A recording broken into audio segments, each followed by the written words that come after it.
All right, it's 6:01. I'm going to go ahead and get started. Respect everybody's time. I so appreciate you all showing up, and I hope that you get a lot out of this. Please don't be afraid to interrupt and ask questions because I'm here to teach, and whatever questions you have are going to be completely pertinent. So, um, let me share my screen.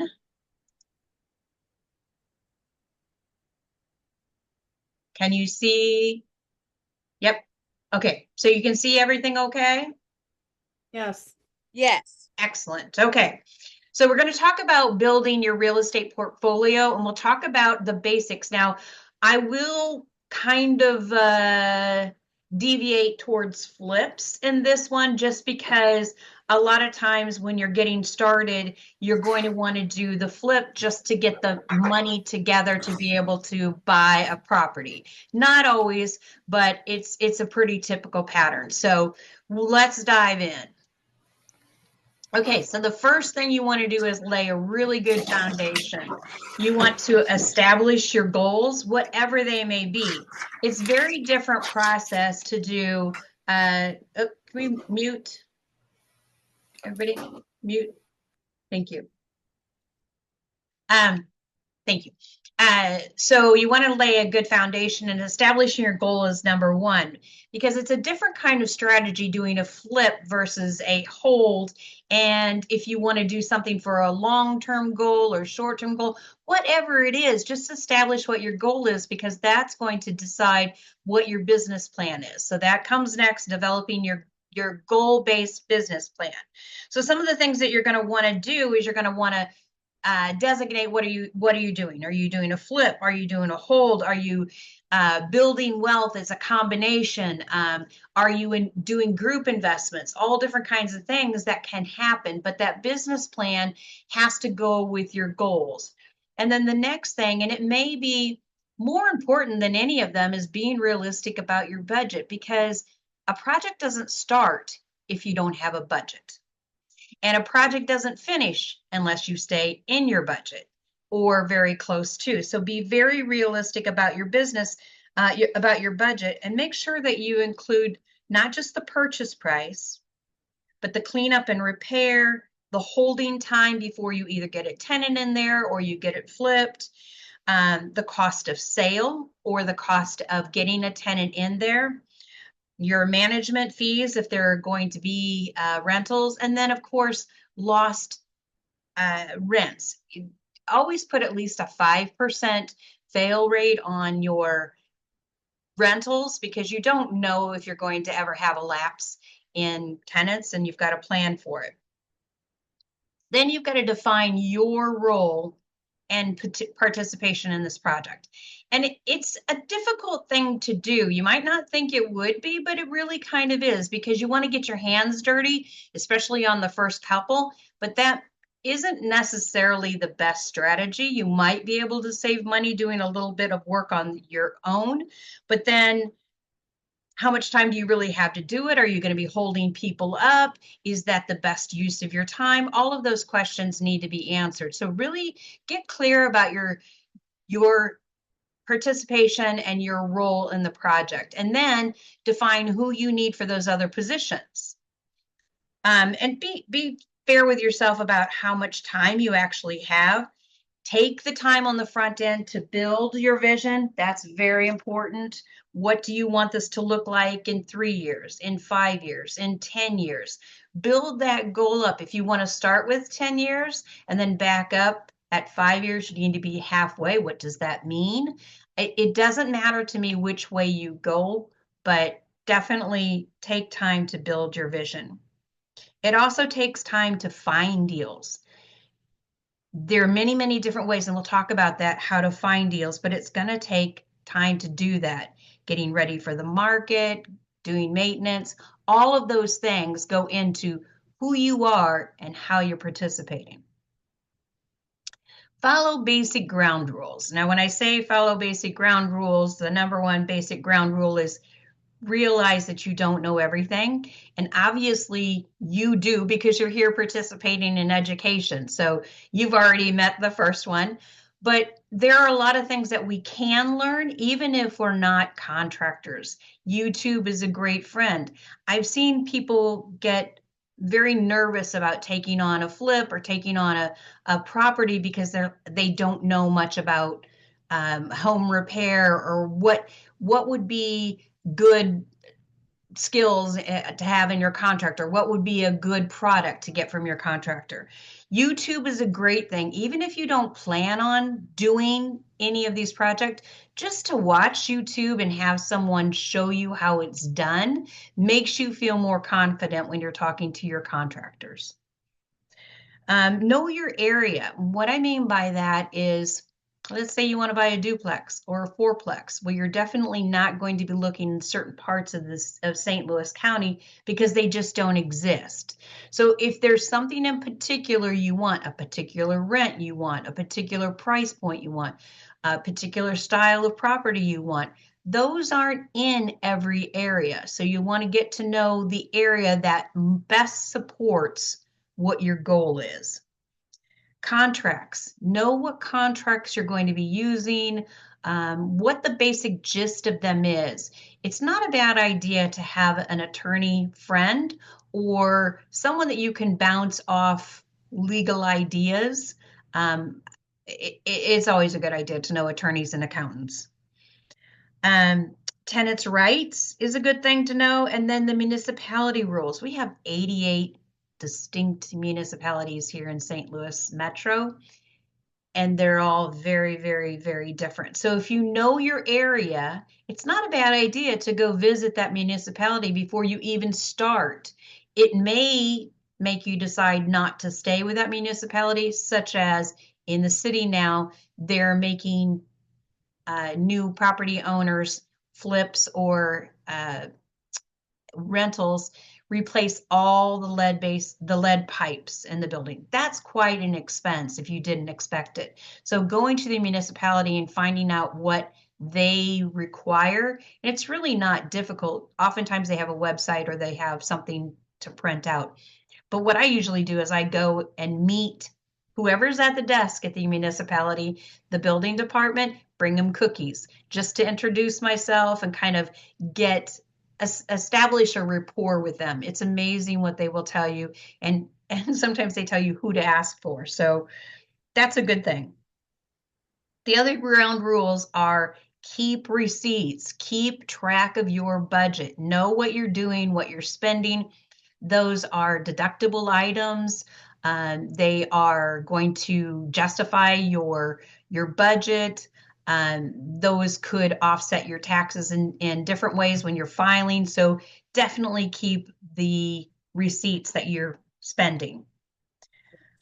Okay. Establishing your outside staff and resources. I talked about having an attorney and an accountant. A real estate professional is really important to have too. It doesn't matter if you plan on buying off-market properties, that's great, but you want to have a real estate agent help you with the actual market numbers. What's going on in the market? Is it shifting up? Is it shifting down? How long can I expect the property to be on the market based on everything else that's sold around it?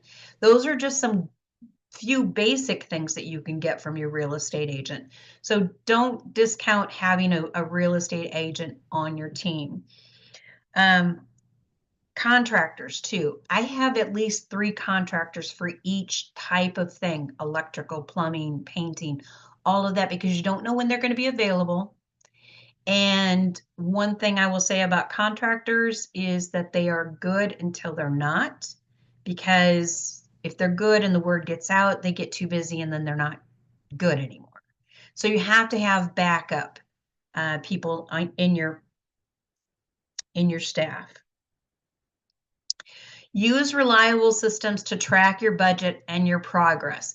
This is something that has evolved for me over the years. I still tend to use a lot of Excel documents. It's just really basic. It's very easy to use, and it's something that will integrate with other things very easily if I need to put out reports or send it to my accountant or any of those kind of things. So it doesn't have to be a fancy system, just one that works. And for me, If it's easy, it's better, because if it's not easy, you won't use it.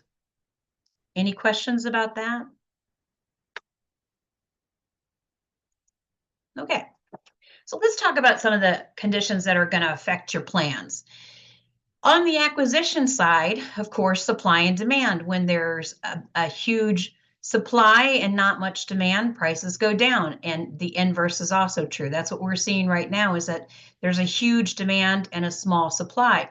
But you as investors actually can help that get in a better space, because some of the houses that we're flipping are not in condition for a move-in buyer when we buy them, but we make them that way. So we are really helping to fill the supply that is out there.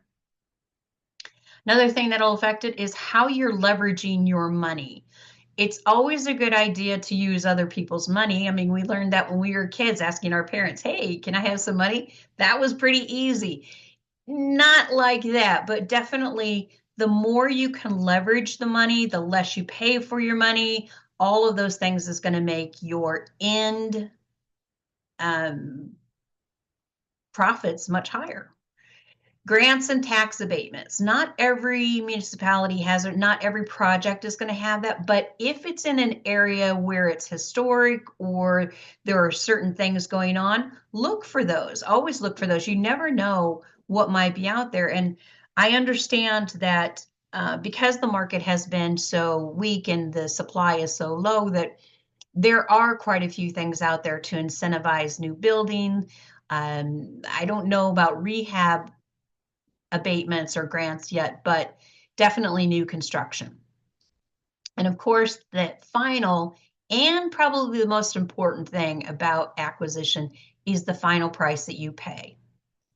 No matter how low you get it, when you sell it, if you got it for less, you will end up with more. So, final price that you acquire the property from makes a difference. Excuse me. Holding costs. That's another thing. And people forget, they put in the rehab costs, but they don't put in the time. So if your rehab project is going to take 4 months, think about all your utilities, all your sewer, all your taxes, all your insurance, all that stuff costs more money. So when you're doing your calculations, and I'll show you when I show you what basic calculations, what I use, do it over time. Make sure that you give it that time factor of accruing more expensive, because then you'll get a better idea of what your real real profit will be. The other side that could offset this is monthly income. Let's say you bought a duplex. One side is great, the other side needs to be rehabbed. While you're working on the side that needs to be rehabbed, you're still getting a monthly income from the side that is viable. So those things can kind of offset.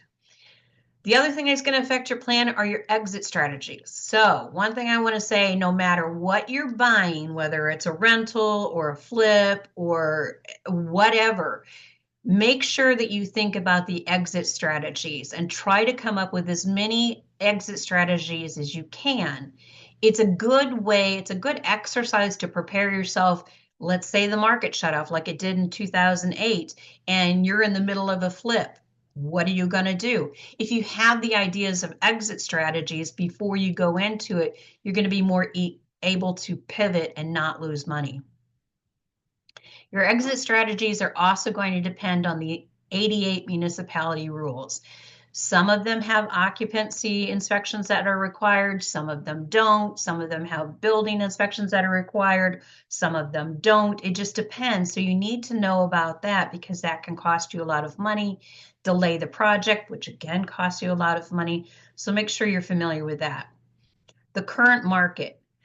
Another reason to have a real estate agent on your side is so that they are watching the market for you constantly. The market changes on a dime and you want to know, is it trending up?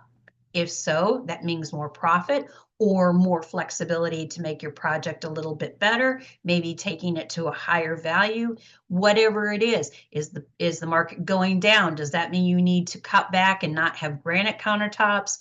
Or Get in and get out quickly. What does that mean? If you don't know what's going on, though, you will get blindsided.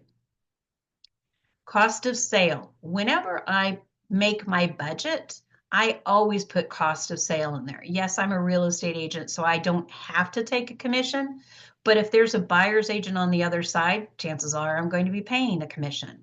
So I always work that into my figures at the very beginning because it's money you're going to end up paying. So it's going to take away from your profit. Put it in there. New construction effect. New construction around a project can either lift it up because it shows that the neighborhood is growing, it's in demand, it's a wonderful thing. Unless their house, their property is similar to your property, it's brand new, yours is not. What are they more likely going to go for? New construction. So just be aware of what new construction is around you and what it could mean to your project. And then, of course, the final price that you sell it for. Whatever you sell it for, as high as you can get is going to give you more profit. So that, of course, is going to affect your conditions or your plan too. Okay, so what is the unique appeal about real estate? We hear about it, it's such a unique thing. Well, it's accessible, anyone can buy it, it appreciates typically. It's rentable, so there's cash flow. It's improvable, that's something you can't do with stocks. You can't paint them, you can't change them. You have very, very limited chance of changing anything on a stock unless you own quite a bit of it. It's deductible, depreciable, and deferrable. It has great tax benefits. It's stable, especially where we are. In the Midwest, we are slow to rise and slow to fall. But pay attention to what's going on the outskirts of the United States, the places that are going really fast, California, Colorado, Florida. Pay attention to those areas because whatever is happening there, short of the fires, whatever is happening there in the market is going to affect us eventually. Just fortunately, not quite as drastic as it does to them. But pay attention because it will come here. The other thing about it is that it's livable. If worst case scenario, you needed to move into it, you could. Using other people's money, like we talked about, leveraging multiplies your profit. So banks, mortgages, mortgage companies, and other financiers take the risk. That's why we have interest rates and credit worthiness and all of that, is they're taking the risk on us. So we're leveraging that. For primary wealth generators, of course, is the cash flow we can get from it, appreciation. Typically in the St. Louis metro area, we've been seeing about a 4% appreciation year after year. Some year higher, some year slightly lower, but pretty consistently 4%. A 4% return on an investment this size is a pretty good return, especially when it has so many other valuable attributes. Loan pay down, whether you are living in the property or you're renting the property out to someone else, they're paying down your loan.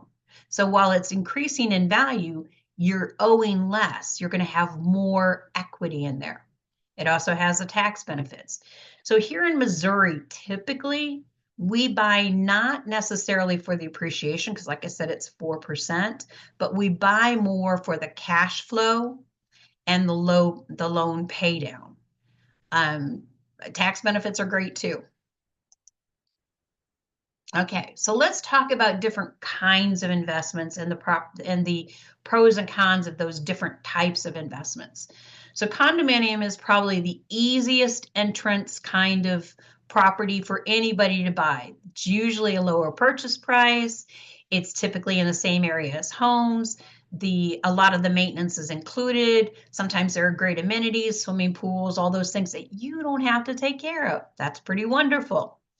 The downside is the HOAs are not in your control. The HOA fees can be high. They can change on a dime. There's less cash flow because of that. And only a percentage of the land is actually owned. You don't own the land, you have a percentage in that. It it's the appreciation is less too than a typical single family home, just because it's a condominium. It is more transient. It doesn't have the stability that a single family home is. Kind of what it is. Single family home would be the next level up. It's one unit still. So the pros are it's easier to resell, typically surrounded by owner occupants. So it's a little less volatile than a condominium where you have other renters that they don't own the property. They might not care as much about the property. It will appreciate more, but the cons are just like the condominium, it's only one unit. If it's vacant, you have 100% loss. So it is what it is.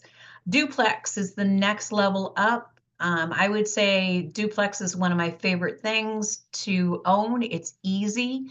The pros are it's typically close to single family neighborhoods. It's less risky than a fourplex just because there are more people in a fourplex and more systems that could break down. There's more cash flow than a single unit. The cons are it's a lower appreciation. There aren't as many people that want to buy a duplex as a single family home. It's a different audience. It's usually surrounded by other rental properties. So there again, it's the transient factor. And do these people really care about the property? That's something to look at whenever you're going to look at duplexes or single family homes or anything. Take a look at the neighbors and what cars they're driving. Are they in decent shape? Are their lawns kept? All those kind of signals that this is a neighborhood that people care about. Multifamily 3 or 4 units would be the next level up. And that's a much higher cash flow because there are 3 or 4 units. It minimizes the financial impact for your vacancy and it gives you the economy of scale. So the economy of scale is I can buy the same toilet for all 4 units. I can buy the same paint color. I can buy the same everything for each one so that if they come on sale, I can store them and I know that's what I need to replace it.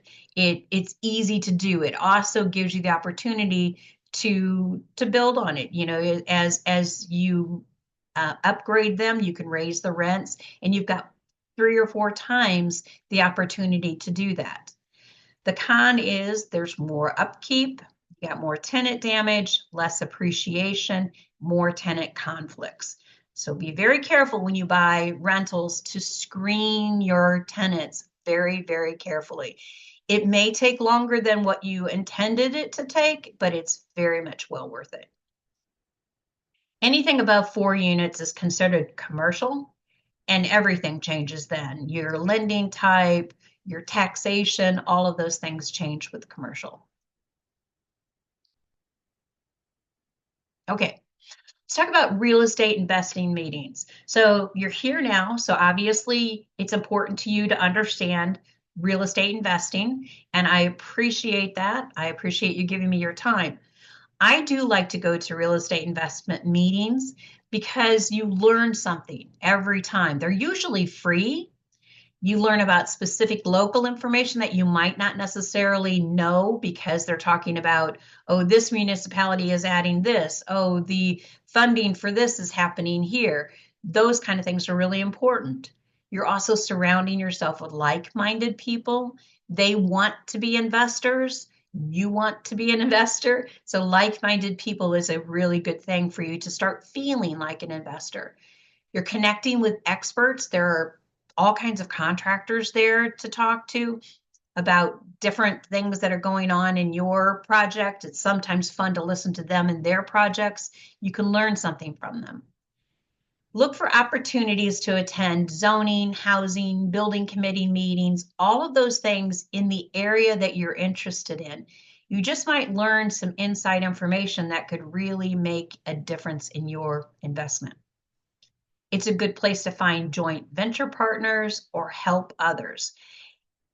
It's nice. One of the things I like about teaching is that I learn something just by teaching.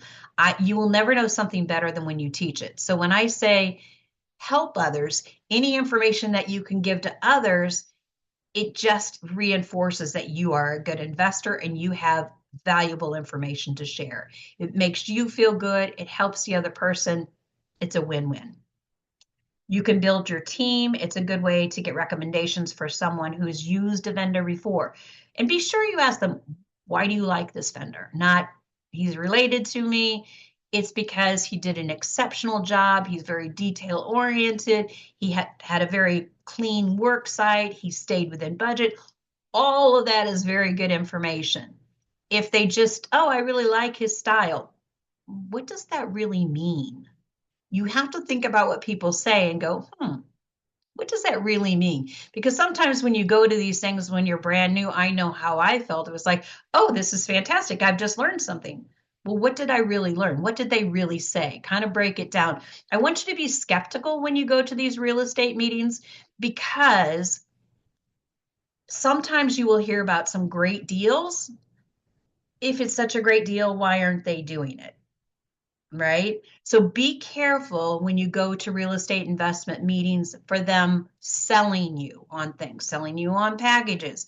Hey, my package worked. I've been doing this for 25 years and you should buy this. It'll work for you just the same. I very rarely have seen that work. So be aware.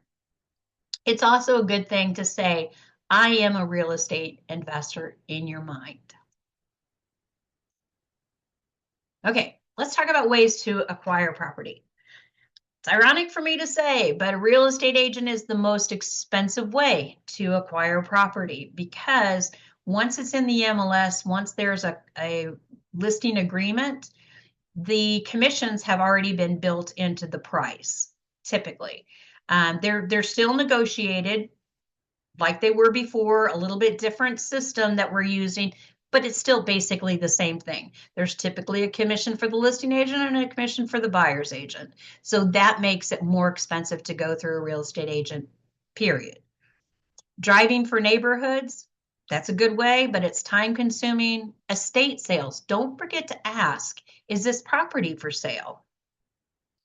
Become friends with attorneys, accountants, morticians, banks. All of these are good resources for people who are in need of selling a house. Now, I want to make sure that you go at it with an attitude of willingness. A lot of people say, well, I don't want to go know morticians or I don't want to do this because I feel like I'm preying on these people. Those people need somebody that they can trust that's going to buy their property. You are a good person. You're not going to hurt that person. So you don't know what anybody else is going to do. You should feel bad if you don't get it because you're going to be a better person to get it. So don't feel like I'm praying when you're actually doing them a very good service. Investment clubs, I talked about that. FSBOs, do your homework. FSBOs are for sale by owner because they're trying to save money or trying to hide something or, what. So do your homework, know what the actual value of the property is, then ask yourself, well, if they're for sale by owner, they're not paying a listing agent. They may pay a buyer's agent, but do they deserve the same price as somebody else who is paying those things? Maybe, maybe not. I mean, it's the market, but it could be leverage for you to get it at a lesser price. Do your homework and know what the actual value of the property is. You can get things off Craigslist, Facebook. Sometimes people put things out there just to see what they can get. I've seen that several times. Shoot me an offer. Door knocking. I like to do door knocking, not in this weather, of course, but I like to do door knocking if I have something specific to buy. So where I live, I have several people that want to move into this area. So I don't mind going around and door knocking because I actually do have a buyer that wants to buy here. And when I go and knock on the door, I don't say, hey, are you ready wanting to sell your house? That's kind of invasive and people will close the door in your face. So what you want to say is, hey, do you know anybody who's interested in selling their property in the neighborhood? It defers it. If they're wanting to sell, they're going to jump up. they may be Mrs. Kravitz, and you have found a gold mine of someone who actually knows the whole neighborhood and can tell you what everybody is doing and who wants to sell. And there you go. Another thing that you could do if you don't like door knocking is send letters. Now, if you're going to send letters, they need to be handwritten. Don't do a stock letter. I mean, when you get those, what do? Throw them away. So a handwritten letter is going to have 90% better chance of getting opened than a stock letter. It's worth it. Bandit signs. We buy houses. You see them everywhere. You see the commercials. They actually work. If you're interested in doing something like that, it really does work. But it is a lot of weeding through, following up. It is a full-time job in itself. Courthouse auctions. I would attend a few and learn the rules before you play because they are very strict. It is not a beginner's game, that's for sure. A lot of times you don't even get to inspect the properties before you buy them. So know what you're getting into. Just because you don't know what you're doing is not an excuse to get out once you have won the bid. HUD and VA. So these are great options, especially if you want to be an owner occupant. And you can be an owner occupant in a multifamily. I have a couple of clients right now, two young ladies who are buying a fourplex, and they're each taking one unit as their own place, and then the other two units are for each of them to try to learn to be a landlord and be a new investor.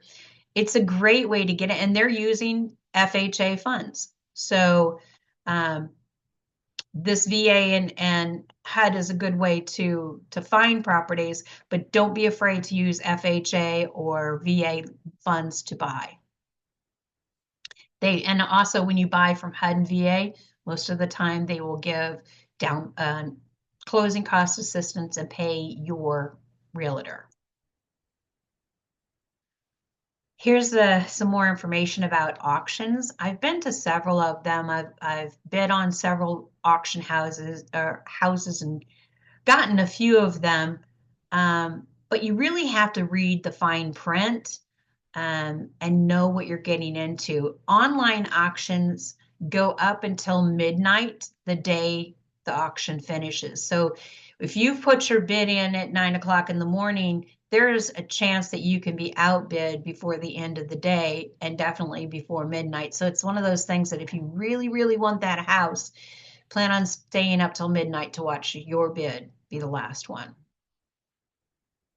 Before the auctions, prepare, attend open houses if they do have any, see what condition the property is in. Make sure that you find out whether or not you can walk the property, because it is trespassing if we don't have permission to go on a property, and it's not a safe thing to do. If you can, please go look at the property and pay attention to the tuck pointing and the trees and all those things, because that adds up very, very quickly. Make sure you know exactly what's included in the sale and what is excluded in the sale. So there's specialized procedures involved in real estate auctions. Bring your photo. You can watch these auctions, the courthouse auctions in Clayton. They used to be, well, in the warm weather, they are outside. They are literally on the courthouse steps. If it's cold, they will bring them in and they're in the hallway. So it's not really formal, but that's the way it is. And you can go and not register as a bidder, but watch and talk to the people that are there at the auction, ask them how their process has gone, how many houses they've actually bought at an auction, what were their experiences, all those things. I wouldn't rule it out completely, but it's not a beginner's start. Okay, so this is the sample of a pro forma, and anybody that's worked with me has seen this a million times. I use it for every single project I ever do, and it's a basic Excel sheet. It just has the list price that they're asking, and if I expect to take any discount, what percentage is it? And that'll give me the price. What percentage am I planning to put down? If you're an investor, 25% is typical. If you're an owner occupant in an investor property, you can get it as low as 3%.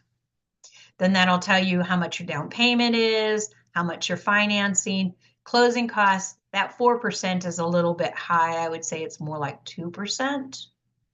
And then the property tax. This is a property in the city. This was a few years ago. So that $208 tax, property tax, is a real thing, but that's St. Louis City. Your 6% loan rate or whatever it is, the length of your mortgage, your typical insurance, and don't forget about setting up utilities. I usually put, instead of 300, I usually put about 150 to get things set up. Sometimes there are turn-on costs, sometimes it just depends. I would be aware when you go and look at properties, if something is not on, the electricity is not on, the water is not on, assume it doesn't work. Just assume you're going to have to replace it.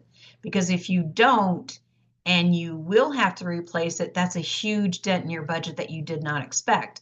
On the other side, if it does work, what a boost to your profit. So it'll add up all your purchase costs. And then, and then down here, see the number of months. So it'll take it out, it'll add up multiply it so that you get the actual numbers for 4 months of what it is. Your purchasing costs come down at the bottom. It'll auto-populate. I have this in Excel spreadsheet that I can share with you, and it's very simple to use. I've got it so that only the colored spots are the spots that need to be filled in. So the taxes, the purchase price, the percent you want to put down and get a discount for, all those things you'll fill in and it'll auto-calculate the rest. Let's move on down to your cost of repair. I skipped over that. Let me go back to that. Cost of repair. How do you figure out cost of repair if you've never done one before? So I have a very simple basic formula that I've used for several years, and I kind of make it a little higher for inflation as it goes on, but it's basically this. If it's a very simple cosmetic flip, I would say about $30 per square foot. If it's a pretty medium rehab, including maybe bathroom, maybe a kitchen, floors, things like that, I would probably go $40 a square foot. If it's something where it's going to take plumbing, electrical, HVAC, and all the other stuff, I would probably go $50 a square foot. And when you do square footage, the tax record only counts the above ground square footage. So if it's a 1 story, it's the main floor, 2 stories, it's the top 2 floors. They don't count the lower level unless it's an atrium ranch. That's the oddball out. But just remember, look for the square footage of the basement and add that into your calculations, however much of the basement you're going to finish, if you're going to finish the basement. Otherwise, you're not really working with proper numbers. So in this case, we were looking at a cost of repair of $65,000. So the property itself was only 60, and we're looking at 65 in repair. Is that justifiable? Well, it is if your projected profit is $48,000. The numbers just have to make sense. If they don't make sense, don't go. So I always do this before, when I find a property I'm interested in, I do this. It takes me 15 minutes to plug in all the numbers. And then I look at this after repair, or excuse me, this potential profit. And if it's not within the range of what I'm comfortable with, I don't even bother to go look at the property. Why? I can't make it what it's not. So you decide what your threshold is. I would say my rule of thumb is I won't do a project for less than $20,000 potential profit. And if I'm doing a group project, I won't do it for less than $30,000 potential profit, because $10,000 goes away very, very quickly. We've seen that. We lost a roof in one project, and that was an $8,000 unexpected expense. So make sure that you are giving yourself enough comfort room. Never, ever, ever, ever get emotionally attached to a property. Emotions do not make good decisions. Any questions about this? Okay. Okay. So this is it, Investing 101 overview. Set a timeline and act. There's nothing more frustrating for me as a teacher to teach and then realize I haven't taught enough because you aren't acting, you aren't moving forward. So if there's something that's holding you back, let me know. Let's work through it. Let's figure it out and move because you want to do this. You're here. What is preventing you from doing it? And it could be the property hasn't come up yet. That is fair. That is absolutely fair. These girls I was talking about earlier, they were looking for a property. We've been looking since March for a particular property. Just found it. They're going to close in February. So it can take a while to find what you're really looking for. Know your goal and find your team. That's the basis. Then know your budget, your all-in budget. Can't ask for any more budget. So be careful. In my industry, we work for commissions. I can't say, oh, well, I'll have this commission by this time. I can use that money for it. That's a very risky thing. What if the deal falls through? Then I'm using my credit cards to do that. That's probably not a very cost-effective way to do it. So work within your budget. If you end up with more money, you don't necessarily have to throw it at it. It does, what decides that is your after repair value. By the way, the after repair value, I didn't really say that, but your after repair value, this one here, make sure you get those numbers from a real estate agent. It's very difficult to do on your own. So once you've got your budget, you want to divide your budget for the project. So this is my all-in budget. How much do I need for the down payment? How much is left to the rehab? How much is left for the holding costs? And then kind of divide, okay, I'm going to need to do flooring, all those kind of things. So get nitpicky about your budget as you go along. Know your area and where you can find the project. We talked about that. Gather property information, as much information as you can gather. It's great to get old listings of that property because they might say the roof was replaced this year. Now you know how old the roof is. They might say that we completely updated it. Well, now this seller that has it now is trying to say that they have updated it. Not if the last listing had it. So it's good information to know what was actually there before. Any disclosures, any municipality rules, gather all that up.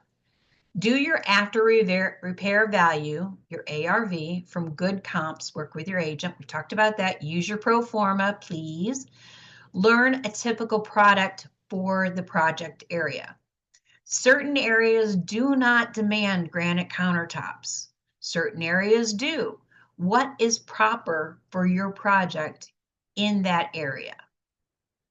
And you can find that out by looking at listings around that area. You can have your agent send you what is available in this area so I can see what's popular, what's selling. Go to open houses.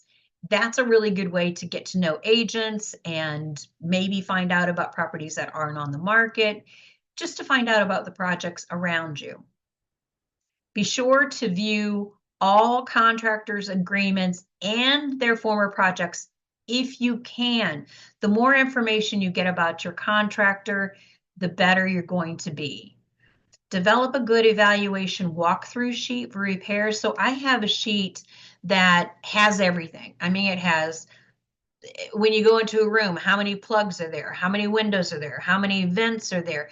Because those are things that you have to replace or repair. You might as well get them on your initial determination of the scope of the project. Pay close attention to the exterior too. Like this time of year, are these trees dormant or are they dead? Don't really know. And if it's a dead tree, the municipality will probably make you take it out. So know what's out there first. Also pay attention to tuck pointing. A lot of people think that brick houses are maintenance free. They're really not. And if people treat them like that, they will have some major repairs that need to be done because the water gets through the bricks and then it comes in and eats the plaster or the drywall. It just, the house that we bought, that we're living in now was being sold as a tear down, and that's what happened. They hadn't done any depth pointing since 1942. So some of the walls were actually melted. The plaster had melted because it had so much water. Don't forget about the HVAC, electrical, plumbing, sewer, and windows. Those are things that, I mean, the windows are pretty obvious. You can see them, you can test them, but the sewer, you're not going to know whether it's working or not. The plumbing, if it's off, you don't know. Plus, you don't know if it's lead pipes, all of those kind of things. So don't forget about those expenses. Electric and plumbing are probably your most expensive parts of your project. And you also, while I'm talking about it, you also want to think about how does, say, a flip proceed? What do you do first? I mean, obviously demo comes first, but then what? I would suggest next do the plumbing because I have seen plumbers cut electrical, but I've never seen electricians cut plumbing. So do the plumbing first, then the electrical. That's when the walls are all open anyway. Get all that interior done. So think of a project at the core and then work out. Go through your numbers carefully and add oops factors. So some people put a 5%, some people put as high as a 20% oops factor. I think it depends on the scope of the project and the price of the project. If it's just a real quick paint and flooring, I wouldn't add much of an oops factor to it. Although some things can come up with your contractors that you don't expect, like we had on our last flip. Don't get emotionally attached to your project. There's so many properties that I absolutely love and would love to do, but the numbers just don't make sense. And it hurts my feelings because I love architecture. I just think it's fascinating and it's fun to do. And I just love being able to do a bungalow and then a mid-century and then whatever. It's fascinating to me. But that's emotions. That is not facts. Negotiate as low an offer as you possibly can. Again, if you paid less, you will make more. Never, ever, ever forget inspections. So be sure to include inspections, even if it's for your purpose only. It's an as is, they will do nothing, end of story. Ask anyway. I mean, put your inspections in there. Inspections for my information only. Upon completion of inspections, buyer will let the seller know if we are going to stay or if we're going to leave. You know, word it however is best for you, but always put inspections in there. Don't skip inspections. See how important I think it is? If you are still serious about the property, after you've done your numbers, make sure you walk the property with your contractor to kind of get a plan for what you're going to do. You want everything to start as soon as you close. Make a detailed list of repairs and that the contractor will make for each room. So again, that goes back to outlets and flooring and trim and doorknobs and doors. I mean, you don't think about that. You think, okay, well, I'm going to rehab this room. You don't think about, I'm going to need a door. And if I don't get a door that has the casing on it, I'm going to need the trim. And I'm also going to need a doorknob and I might need a door stop. And I might, you know, it goes on and on. It's like, you know, the whole cookie theory. Give a mouse a cookie and it grows. So make a detailed list for each room. Revisit your numbers. If it still works, and this is all going on while you have a property under contract, if it still works, close on the property. Plan to have the utilities on immediately after closing so that the work can begin.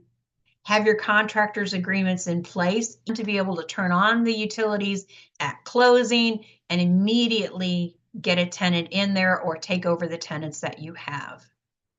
Be sure to get regular meetings and reviews with each contractor. Every contractor that you're using, I don't care how much you trust them, check in with them at least weekly. Pay as agreed in steps. Don't pay 100% up front, and don't pay the final payment until you have reviewed the work. That's very, very important. If you pay them, even if the weather is bad, if you pay them and you don't get to go look at it, you're going to be that one that's out if the work is not done correctly. So don't try to be forced into paying people until you have seen it.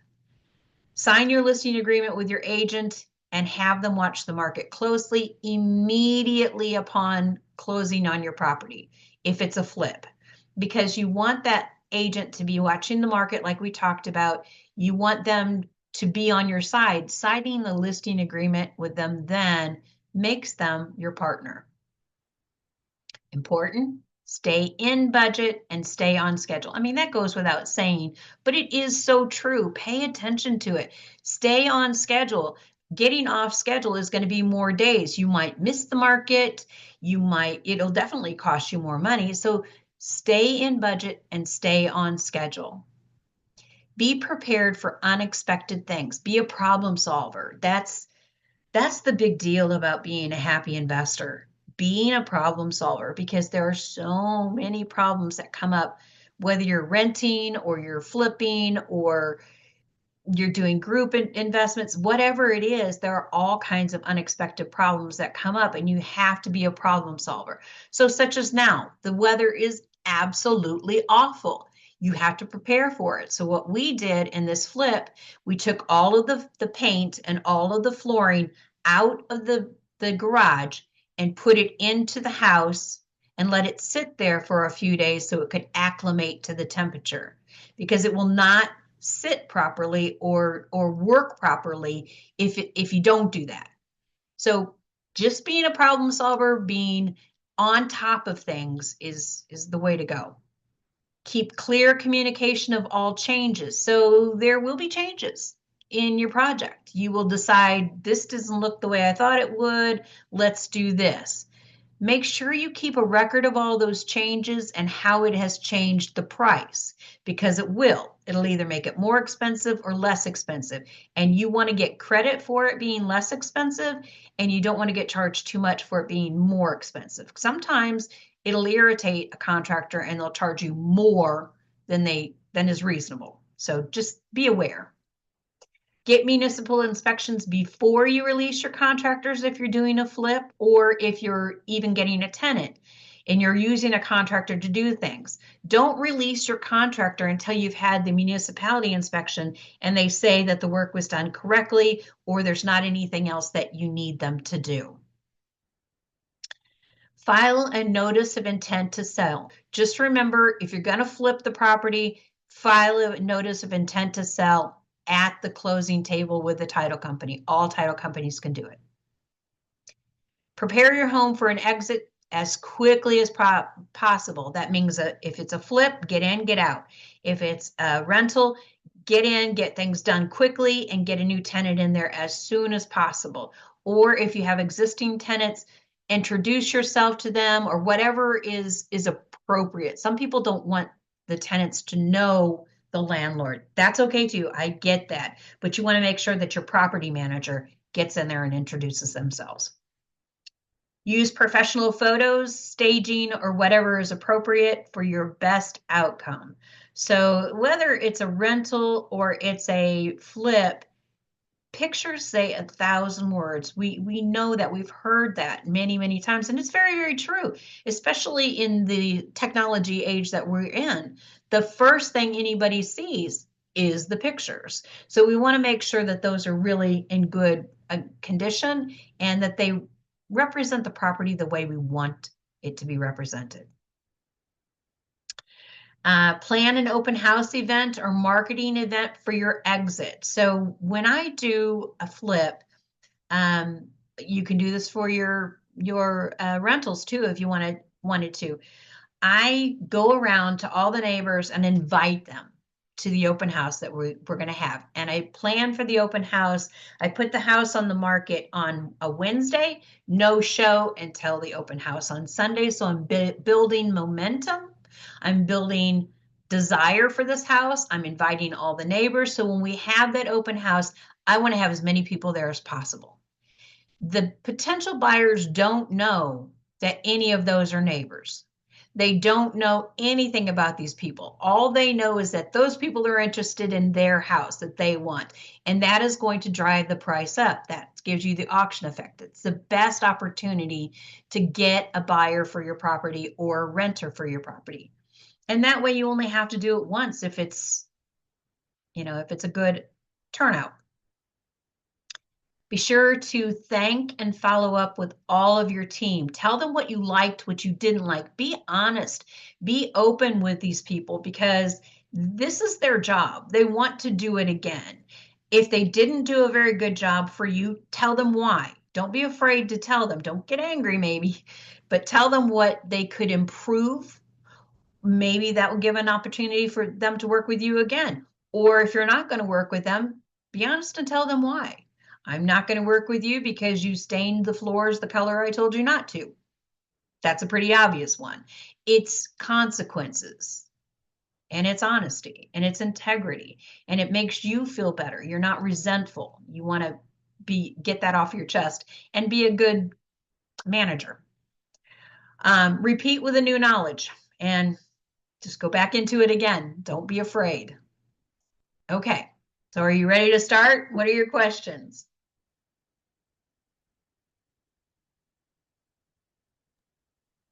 Yes, I just have one question about the real estate meetings. Do you have any suggestions on a place to go? Yeah, there are all kinds. So if you look on Facebook, there are real estate meeting groups on Mhm. Facebook, meetup.com. Just Google real estate meetings in St. Louis Metro and you'll come up with dozens. Okay, thank you. Yes. And like I said, whenever you go to these meetings, listen, don't buy. Okay. And Lily, I saw your message. Can I send this to all of you? Absolutely, I can send this presentation to you. I think I have everybody's email address. Yes, I do. I had a question. Yeah. You mentioned about grants and abatements. How do we research that? Is that like Google or would that be with our tax professional? Like, how do I go about looking into that? All of the above. Ask Okay. anybody, everybody. So start with Google. That's what I would do. Start with Google and grants, particular area. Grants, rehab houses, Like, grants. Pardon? like grants in Lake St. Louis, and do I put like for real estate or Yes. okay? Yeah. All I right. mean, you can just put it out there, grants for Lake St. Louis, and you never know what you'll find. Okay. But yeah, all those different ways. The other thing that you can do is call the municipality and ask them if they're aware of any grant programs that are going on. Right. There Okay. are rebates with vendors too, whether it be roofing companies or anything like that. Look for those. Another thing is utility companies. So Ameren has something going on right now. It's called Pay as You Save. And they will come out to your property. You have to own it. They will come out to your property and for free assess your energy uses and where you are lacking or where you need help. And they'll start replacing things right there. And so they did it to our house. They came in, replaced all of our light bulbs. They put a special contraption on the sink in the kitchen to save water. They would have done our insulation, but we did that. And they assessed where the airflow is, if you have any things that need to be abated, like asbestos, all of those things. It's a good program. And for some people, it works out really, really well. My friend has a duplex and he lives in it.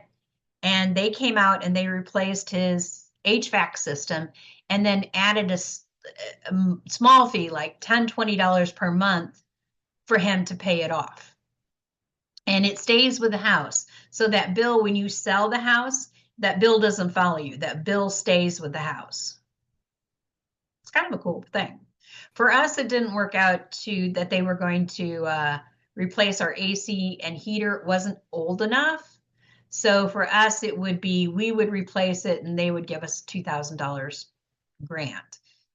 When you're talking $10,000, it's not bad, but it's not great. So for us personally, it didn't work. But what was wonderful about it is we got the free energy assessment. So now we know what we need to go back and do.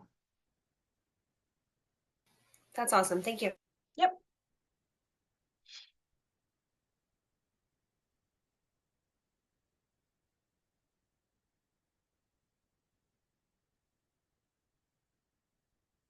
So one thing we didn't talk about, so down here, I think I've talked to most of you about it, and some of you on here are in our group investments. So we do have a kind of a bridge. One of the things that I found when I was teaching is that a lot of the students weren't moving forward, and the barriers to moving forward were it's a lot of money for one person to do, and nobody wants to do it alone because they're not sure of how to do it. So what we've started doing is group investment projects. And the minimum investment is $5,000 and it goes in a pool to rehab a property. So I will buy the property or we will buy the property and then the investors pay for the rehab. And then through the process, we have weekly Zoom calls and weekly email updates to talk about the progress, show pictures, talk about any problems we have had and how we resolved it, because that information really helps to understand how a project works. It gives you confidence. And then at the end of the project, you're paid back your initial investment plus 10% per annum return. So it's paying you to learn. And it's been fun. So if anybody's interested in that, get a hold of me if you aren't already doing it. All right, if nobody else has any questions, I think we're at the end. I just have one for the investors, which you were just talking about getting in on it. When does the next one start? Well, that's a good question. We're always looking at properties. We went to look at one today. It's near the property that we're working on in O'Fallon. That one should be finished up. I'm hoping the middle of February because we want to get it on the market by the end of February. That was our projection. So soon. And we already have another one that is under contract, but waiting for the family to get in a position that they can move. So it could be any time. Are you Okay. interested? Yeah. I'll Yes, get a I'm hold of you. interested. Yeah. Definitely. We're always trying. If you know of any properties, anybody knows of any properties, let me know. I would be happy to go through the numbers and let you see the numbers and what I've come up with, and we could discuss it. Or if you don't want to do the group investment, I'm willing to partner with people. Just whatever helps get you started. Jill, if we're interested in doing that, other than just having the $5,000 ready and personal funds, what else do we need to prepare? Nothing. Okay. No, nothing. So what I would do is I would send you the rules of participation. Basically, what the rules of participation is, everybody plays nicely, and then I get final say, so we don't stall a project.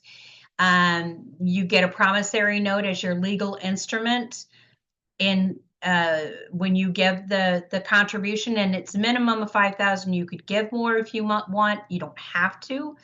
And then be prepared to be a part of it as much as you want. I have people that contribute money but don't go to the weekly meetings, don't look at the pictures. They're just in it for the return. That's fine. That is fine. It helps all of us do more projects. If you want to be even more involved, if you want to work with the contractors or whatever, if you're good at accounting and want to check my numbers, whatever level you want to participate in, I am up for it. Did that answer your question? Yes, thank you so much. You're welcome. All right. No more questions. I will bid you good night. Thank you so much for coming. I really, truly appreciate it. It was wonderful having you here, and you've got my contact information. Please don't be afraid to contact me. Thank you. All right, thank you. You're Have a good welcome. evening. You too. Bye-bye. Thanks, Joe. Thank you.